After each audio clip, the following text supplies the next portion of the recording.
From afar, a swarm of locusts appears like a smudge in the sky.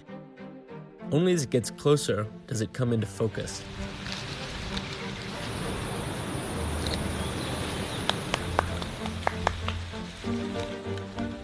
The swarms are mesmerizing, and if you stand in one place, they can take hours to pass over you.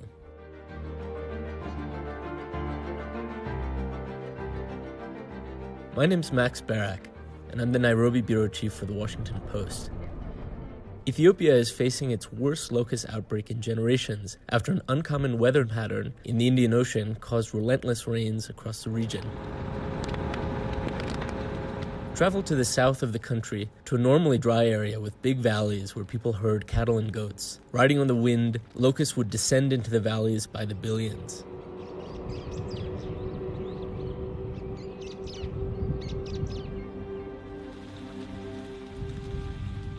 Anyone who's read the Bible knows their potential for destruction. At their worst, a swarm can strip entire farms and even invade grain silos.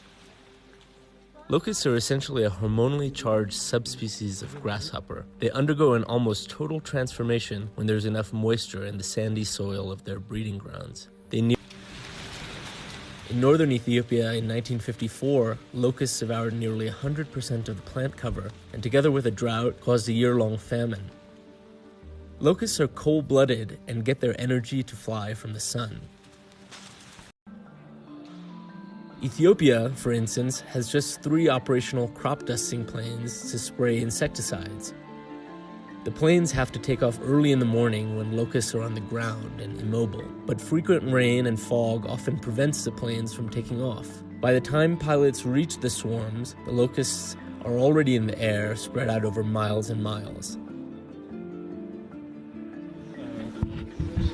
I met with 2 South African pilots who've been contracted by the Ethiopian government to run spraying flights. Their plane usually comes back covered in locust guts, and they have to clean out the air intake of the collected locusts regularly.